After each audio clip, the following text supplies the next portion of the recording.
Hello students, आज हम लोग न्यूक्लियाई चैप्टर्स का नेक्स्ट टॉपिक यानी बाइंडिंग एनर्जी, मास डिफेक्ट, इसके बारे में बात करने वाले हैं।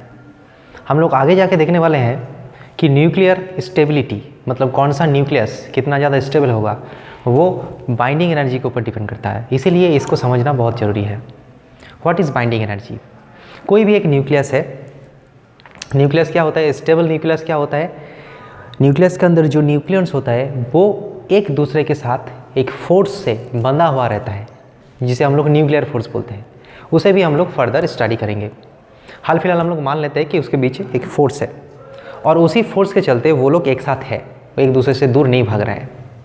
एक अट्रैक्शन फोर्स उसके बीच में है, वो स्टेबल है।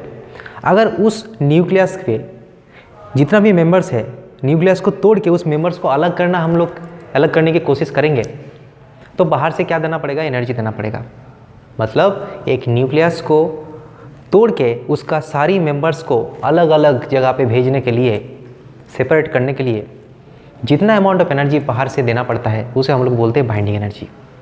ओके, सो डेफिनेशन को देख लेते हैं। The amount of energy needed to break a nucleus into its constituents, उसको ब्रेक करके उसके जितना भी कॉन्स्टिट्यूएंट है, मतलब न्यूट्रॉन्स और प्रोटॉन्स, उसको अलग अलग करने के लिए जितना अमाउंट ऑफ एनर्जी लगता है उसे हम लोग बाइंडिंग एनर्जी बोलते हैं। शॉर्टकट में B.E बोलते हैं हम लोग इसको। इसका मतलब एक स्टेबल न्यूक्लियस है। इस पिक्चर से हम लोग इसको ऐसे डिनोट कर सकते हैं कि हमारे पास एक स्टेबल न्यूक्लियस है और उसको बाइंडिंग एनर्जी जितना है उतना अमाउंट ऑफ एनर्जी अगर हम लोग इसमें लगाते हैं, इसको अप्लाई करते हैं एनर्जी, तो ये ब्रेक हो जाएगा, ये अलग अलग हो जाएगा सब। Okay, so this energy is known as binding energy. इसको हम लोग दूसरे तरीके से बोल सकते हैं कि एक न्यूक्लियस को बनाने के टाइम में, मतलब ये सब इसी इक्वेशन को हम लोग उल्टा करके लिख रहे हैं। इसको लेफ्ट साइड में लिख रहे हैं, इसको राइट साइड में, तो क्या हो जाएगा? एक न्यूक्लियस है, अभी न्यूक्लियस नहीं है, अभी मटेरियल सब अलग अलग है, पार्ट्स सब अलग अलग है, जैसे कि न्यूट्रॉन्स और प्रोटॉन्स, ये सब अलग अलग जगह पे है, तो उसको असेंबल करना पड़ेगा। तो जब हम लोग उसको असेंबल करेंगे तो उसमें क्या होगा? एक कॉन्क्रीट एक न्यूक्लियस फॉर्म होगा, स्टेबल न्यूक्लियस, और वहाँ पे क्या होगा? बाइंडिंग एनर्जी, जितना एनर्जी क्या हो जाएगा? निकल जाएगा। तो ऐसे भी हम लोग बाइंडिंग एनर्जी का डेफिनेशन लिख सकते हैं। कैसे? The amount of energy released when different constituents of nucleus assemble to form nucleus. जब न्यूक्लियस की डिफरेंट कॉन्स्टिट्यूएंट्स यानी प्रोटॉन्स और न्यूट्रॉन्स अलग अलग जो है वो एक साथ मिल के न्यूक्लियस फॉर्म होगा, उस टाइम में जो एनर्जी बाहर निकल जाएगा वो क्या है? Binding energy. जब वो असेंबल होता है तो एनर्जी बाहर निकल जाता है और उसको तोड़ने के लिए एनर्जी लगाना पड़ता है।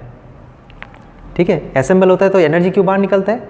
क्योंकि सब स्टेबल हो जाता है। स्टेबिलिटी मतलब उसमें एनर्जी रिलीज करना तय है, जितना एनर्जी मिनिमम होगा उतना ही ज़्यादा वो स्टेबल हो जाएगा, इसलिए उसको एनर्जी छोड़ना पड़ेगा, वो एडजस्ट हो जाता है। ठीक है, तो वो क्या होता है? उसे हम लोग क्या बोलते हैं? बाइंडिंग एनर्जी बोलते हैं। जैसे कि एक ग्लास जार के अंदर हम लोग कुछ चीज़ रखते हैं, छोटा छोटा कुछ चीज़ रखते हैं, तो उसको अलग करना उतना ही मुश्किल होगा जब वो एक साथ बैठ जाएगा। जितना वो बैठ जाएगा उसके अंदर जो एयर है वो बाहर निकल जाएगा और वो कंक्रीट हो जाएगा, तो उसको तोड़ना भी उतना ही मुश्किल हो जाएगा, मतलब उसका बाइंडिंग एनर्जी और ज़्यादा होगा। इसी तरीके से न्यूक्लियस के फॉर्मेशन के टाइम में जितना ज़्यादा एनर्जी निकलता है वो बाइंडिंग एनर्जी है, वो जितना ज़्यादा होगा न्यूक्लियस उतना ही ज़्यादा स्टेबल है। और उसको हम लोग इस डेफिनेशन में भी समझ सकते हैं कि कोई भी एक पर्टिकुलर स्टेबल न्यूक्लियस को तोड़ने के लिए जितना ज़्यादा अमाउंट ऑफ एनर्जी लगेगा, इसका मतलब इसको तोड़ने के लिए ज़्यादा एनर्जी लग रहा है, मतलब इसका बाइंडिंग एनर्जी ज़्यादा है, मतलब ये ज़्यादा स्टेबल है। इसीलिए उसको इतना ज़्यादा स्टेबल है कि उसको आप तोड़ नहीं सकते हो, तोड़ने के लिए बहुत ज़्यादा एनर्जी लगेगा, इसलिए ये बाइंडिंग एनर्जी है। So binding energy is a very important factor in determining the stability of the nucleus. जो न्यूक्लियस का बाइंडिंग एनर्जी जितना ज़्यादा है वो न्यूक्लियस उतना ही ज़्यादा स्टेबल है। ओके, अब हम लोग क्या करेंगे? ये जो एनर्जी होता है इसका कॉरस्पॉन्डिंग मास निकालेंगे। हम लोगों को पता है कि एनर्जी और मास क्या है? इक्विवेलेंस है। एनर्जी और मास इक्विवेलेंस है बाय दिस इक्वेशंस। मतलब जो एनर्जी है उसका एक कॉरस्पॉन्डिंग मास भी है। मतलब यहाँ पे एनर्जी रिलीज होता है न्यूक्लियस के फॉर्मेशन की वजह से, तो एनर्जी रिलीज होने का मतलब क्या है? उसका मास भी कुछ घट जाएगा। एनर्जी और मास में कोई अंतर नहीं है, वो एक दूसरे अलग अलग फॉर्म में है, मास फॉर्म में है, वो एनर्जी फॉर्म में है। तो एनर्जी अगर रिलीज़ हो रहा है इसका मतलब मास भी रिलीज़ हो रहा है, मतलब मास घटना चाहिए, और वही होता है। जो मास ऑफ ए न्यूक्लियस होता है वो क्या होता है, सम ऑफ कॉन्स्टिट्यूएंट्स से कम होता है। मतलब यहाँ पे 10 मेंबर्स है, सब मेंबर्स मिला के जितना मास है एक टोटल न्यूक्लियस का मास क्या होगा, उससे थोड़ा सा कम होता है। क्यों कम होता है, क्योंकि इसका एनर्जी अगर यहाँ पे रिलीज़ हो रहा है इसका मतलब यहाँ का मास भी क्या होगा, थोड़ा सा घट जाएगा, क्योंकि मास और एनर्जी क्या होता है, इक्विवेलेंस होता है। तो यहाँ पे एनर्जी में एक डिफेक्ट आ रहा है तो यहाँ पे मास में भी डिफेक्ट आता है। तो ये जो मास में डिफरेंस आते हैं इसे हम लोग क्या बोलते हैं, मास डिफेक्ट। क्योंकि मास एंड एनर्जी इक्विवेलेंट है इसीलिए हम लोग क्या लिख सकते हैं कि बाइंडिंग एनर्जी जो है, जिसे हम लोग ऑल्टरनेटिवली एनर्जी डिफेक्ट भी बोल सकता है, is equals to mass defect multiplied by c square. ठीक है। सो नॉर्मली क्या होता है कि वो जो मास होता है न्यूक्लियस का वो हमेशा कम होता है, उसका मेंबर्स जितना है उसका मास अगर समेशन करने के बाद जितना आना है वहाँ से थोड़ा सा कम आता है। मान लेते हैं कि हमारे पास एक न्यूक्लियस है और इसका मास जो होगा वो क्या होगा, इसका मेंबर्स के जितना मास होगा उससे थोड़ा सा कम होगा। तो मास डिफेक्ट क्या होगा, जो मास डिफेक्ट होगा वो क्या होगा, sum of mass of all the constituents. क्या क्या चीज़ लेके बना है, एक तो जेड मतलब नंबर ऑफ प्रोटॉन्स, और हर एक प्रोटॉन का मास कितना है, mass of proton mp, plus और क्या है, न्यूट्रॉन्स है, न्यूट्रॉन्स का नंबर कितना है, a minus Z is the number of neutrons. So a minus Z is the number of neutrons, और हर एक न्यूट्रॉन का मास कितना है, mn।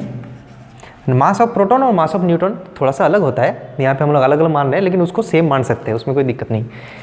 तो ये हो गया total mass of the members जो चीज़ लेके बन रहा है न्यूक्लियस, सब का मास जोड़ेंगे तो इतना होगा।